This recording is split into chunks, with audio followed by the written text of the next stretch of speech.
Trizac. L'original.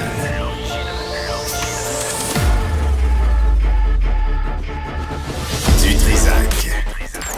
Votre plaisir coupable. Bonjour tout le monde. Alain-André, bonjour. Bonjour, bienvenue. Un petit pantalon de cuir un jeudi. Ben pourquoi pas? Envoyez donc. Ça, On sait plus comment s'habiller. On ne sait plus.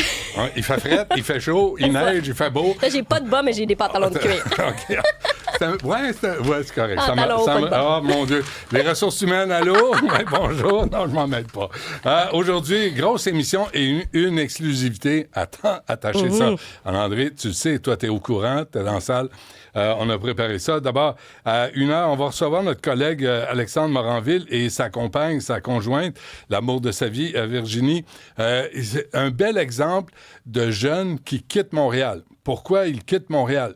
Moi, j'ai plein d'idées de pourquoi ils quittent Montréal. Penses-tu? Oui. Ben écoute, t'ajouteras à la liste parce qu'ils m'ont fait une liste de dire voici pourquoi on s'en va. Ils se sont achetés une propriété, bravo, félicitations. Ils ont fait un hold-up puis on l'a pas dit, mais ça c'est correct. Il faut ce qu'il faut pour s'acheter une maison. Mais bref, on va les recevoir à 13h. Claire Durand, vous la connaissez pas, mais attendez quelque chose. Le professeur département de sociologie de l'Université de Montréal, Claire Durand est je dis ça amicalement, une terreur pour les sondeurs. Jean-Marc Léger me l'a dit un moment donné en entrevue, je l'avais reçu au Franc-Tireur. Puis on va revenir sur ce sondage qui dit que Mark Carney est l'incarnation de Dieu face à Donald Trump. 72% des Montréalais voteraient pour Mark Carney. On se calme les pompons. Là, vraiment, on va mettre ça en contexte et tantôt, Anne-André en a parlé. On va revenir sur l'histoire d'une famille ukrainienne réfugiée ici depuis 2023 qui ont juste besoin d'un petit peu d'aide, en fait, d'être rassurés sur ce qui s'en vient. Mais tout d'abord, en exclusivité, je ne sais pas si vous avez vu ça, là, mais à Télé-Québec, à l'émission Passe-Partout, en exclusivité, il y a Canel qui interviewe Jagmeet Singh. Parce que là, on a vu Pierre Poilievre aller à M. Primo. On a vu Mark Carney aller à une émission de disques, de joueurs de disques. Eh bien, tout à coup, j'ai appris, parce que j'ai des connexions à Télé-Québec, que le chef du NPD, Jagmeet Singh, a accordé une entrevue à Canel à l'émission Passe-Partout. C'est sur le point de sortir. Je ne sais pas si c'est ce soir ou demain soir. On a Canel avec nous. Canel, bonjour. Bonjour. Bonjour. Je vous entends pas, Canel. Qu'est-ce qui arrive? Ben, c'est difficile pour moi d'utiliser le téléphone. Ah non, oui, t'es trop petite. Mais là, comment ça s'est passé, cette entrevue-là, Canel, avec Jagmeet Singh? Mais monsieur Dutrisac, moi, je veux juste vous dire que j'ai entendu parler de vous, puis les gens, ils vous trouvent méchants. Ah.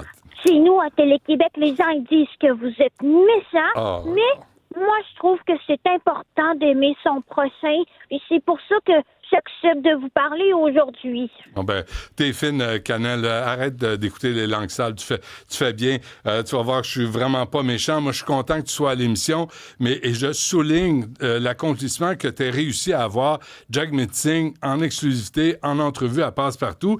Ça ressemblait à quoi les questions que tu lui as posées? Mais je voulais qu'on voit comment il voyait les logements. Je lui ai demandé de dessiner un logement. Et par la suite, s'il est élu, on va sauver du temps. Comme ça, on aura déjà les plans des logements et on pourra jouer davantage. C'est important, ça, de jouer, M. Dutrisac, vous savez, oui. Quand on est en politique. Aussi, je me demandais pourquoi les gens, ils voulaient pas pour l'instant voter pour lui. Mais je me demandais aussi qu'est-ce que ça voulait dire, voter au juste. Et aussi, si jamais il perdait les élections, je lui demande si il voudrait pas venir avec nous, avec Bruno, avec moi pour jouer dans Passe-Partout. Il y aurait une belle petite place pour lui. Comment il s'appellerait?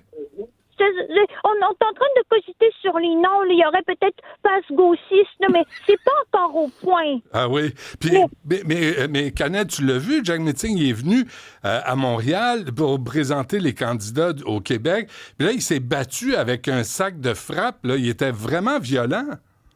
Oui, moi, j'aime pas beaucoup ça, la violence, non, vous savez. Alors, je lui ai demandé s'il s'était excusé, parce que je sais pas, moi, si le punching bag a eu mal. Ben oui.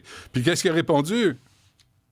Ben, je restais un petit peu vague, mais je vais pas vous prendre les punchs non plus, là, parce que j'aimerais ça que vous puissiez entendre l'entrevue complète. On a travaillé fort avec mon frère. C'est vrai, avec Pruneau, hein? C'est pas... J'ai l'impression que Canel, là, j'ai une image devant moi, là, j'ai l'impression que t'as pogné les nerfs pendant l'entrevue, que tu t'es fâché avec M. Singh. Est-ce que c'est vrai? Hey! C'est pas parce que je suis une marionnette que vous pouvez me niaiser, là. Non, Canel, je suis désolé, il faut que je t'annonce que t'es juste une autre marionnette qui a interviewé un chef de parti politique. Prends un numéro, mets-toi en ligne, là. On est tous pareils, là. Ben, finalement, là, tout le monde avait raison. Vous êtes vraiment pas gentil, Monsieur Dutrisac. Mangez donc de la marde. Excuse-moi, Canel. À raccrocher, Canel est en sacramouille contre moi. Mais j'ai juste posé une autre question. Okay. Mais en tout cas, c'est à Télé-Québec. Elle passe partout. Je pensais ce soir, regardez la belle famille de Passe-Partout que Alex Moranville a créée. Alex travaille aussi pour Télé-Québec. Regarde ça, c'est magnifique. Ça, c'est... Alors, c'est juste pour... Merci, Canel, d'avoir appelé, en tout cas, d'avoir accepté l'entrevue. Je pense qu'elle ne reviendra pas, mais c'est bien dommage.